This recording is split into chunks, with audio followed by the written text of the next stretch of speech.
আজি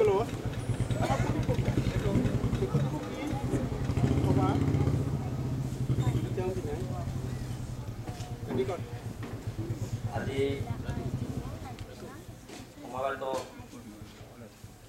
পাৰগুচি বৰদিনীয়া ক্লাবৰ সমূহ সদস্য তথা পাৰগুচি গাঁৱৰ সমূহ হিতাকাংক্ষী ও কণ মহিলাসকল আজি আমি পাৰগুচি বৰদিনীয়া ক্লাব আৰু বিহু সন্মিলনৰ সোণালী জয়ন্তী বৰ্ষ উদযাপন কৰিব ওলাইছোঁ।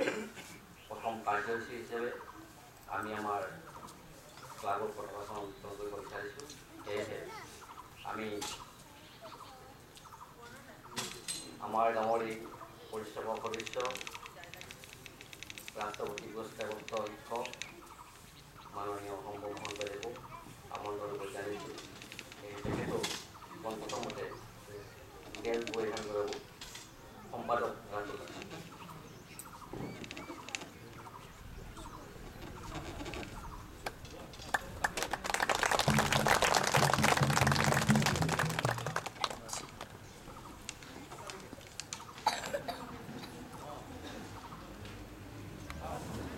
এতিয়া তেখেতৰ এখন গোলাম গামোচাৰে সম্ভাষণ জনাব ক্লাবৰ সভাপতি মাননীয় অৰুণ কৈতাৰে।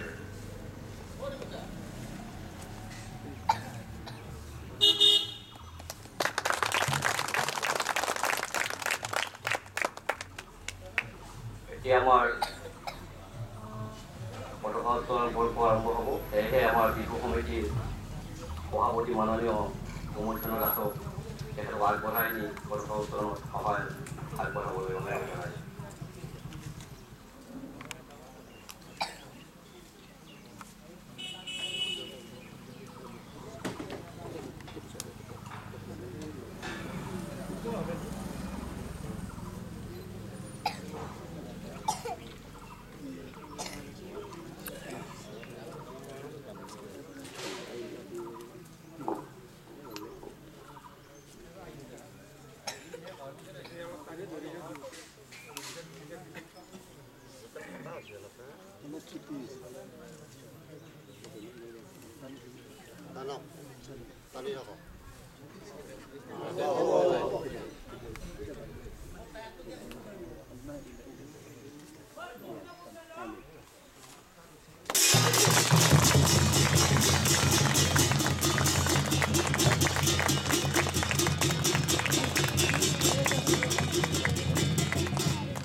আমাৰ গৌৰৱ উজ্জ্বল 50 বছৰৰ বিজয় গৌৰৱ পতাকা আমাৰ উত্তোলিত হ'ল আৰু সেয়েহে এই সুযোগতে উত্তোলক মহোদয়ক তেখেতৰ সাৰুৱা দুহাৰ ভাষণ ৰাখিবলৈ অনুৰোধ জনাইছোঁ।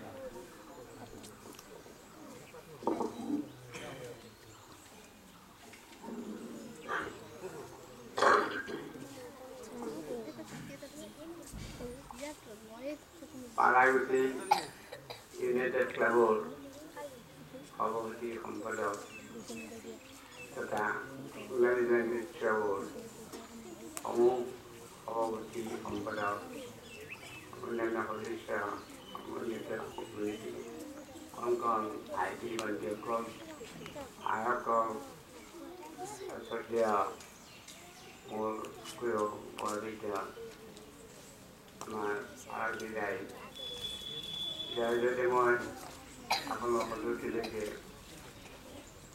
মোৰ সেৱা আগবঢ়াইছোঁ। মই নকলে হ'ব যে মই আচলতে এই মুহূৰ্তত অভিভূত হৈ পৰিছোঁ। সেইখন মোৰ গাঁও, যিখন ঠাইত মই থিয় দি আছোঁ এইখনো মই 6 বছৰ ধৰি দৌৰা ধপৰা কৰি খেলা ধূলা কৰি ইয়াৰ পৰা মই MD পৰীক্ষা একেদিনে পত্ৰিকাগজ আন্তৰিক মই গৈছিলোঁ। আপোনালোকে এই অৱদানো মোতকৈ বহুতো জ্ঞানী গুণী ব্যক্তি থকা স্বত্বেও আজি পতাকা উত্তোলন কৰিবৰ কাৰণে মই আমন্ত্ৰণ কৰি আনিছে। কাৰণ মূলতঃ মই ধৰি লৈছোঁ যে সামান্য অৰিহণাৰে পাৰাৱতী বাপুজী পথাৰ দিবলাতে যি বীজ ৰোপণ কৰা হৈছিল আজিৰ পৰা ভালেখিনি সময় আগতে 53 চনৰ কথা। তাৰ কাৰণেই আপোনালোকে মোৰ মৰম চেনেহ কৰি ইয়ালৈকে আহিছে।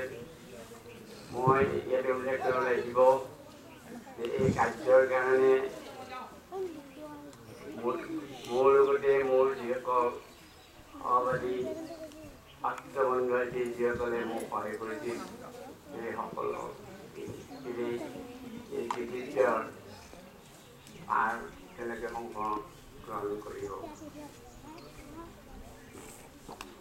মোৰ আজি কিছুদিনৰ পৰা মোৰ কিছু অসুস্থ আৰু সেইকাৰণে মই আপোনালোকৰ সন্মুখত এই ব্যৱসায় মই কথা ক'ব খুজিছোঁ। সেইটো মই নিশ্চয়ভাৱে মানিছোঁ আৰু সেইখিনিকে মই এতিয়া আপোনালোকৰ ওচৰত আছোঁ। ইতিমধ্যে আপোনালোকৰ প্ৰতিদিন কাকতৰ ৰিপৰ্টাৰ ডাঙৰীয়া মোৰ ঘৰলৈ গৈ কিছু কথা এটি আনিছে। তথাপিতো মই যিখিনি কিছু কথা মই আজি লাজোৱাভাৱে মই প্ৰকাশ কৰিবলৈ ওলাইছোঁ আৰু মই যিখিনি কথা দায়িত্বভাৱে আনিছোঁ সেইখিনি মই গাই দিওঁ আপোনালোকৰ সন্মুখত। তাতে অৱশ্যে বহু বছৰ আগৰ কথা, তাত বহুতো ভুল ভ্ৰান্তি থকাত নিতান্তই স্বাভাৱিক। বয়স হোৱাৰ লগে লগে আমি বহুতো কথা পাহৰি যাওঁ প্ৰত্যেক মানুহে। তাৰ কাৰণে ভুল যদি থাকিলে সেইটো আপোনালোকে যে আমাৰ মাফ কৰি দিয়ে। এইটো আছিল 1953 চনৰ কথা। মোৰ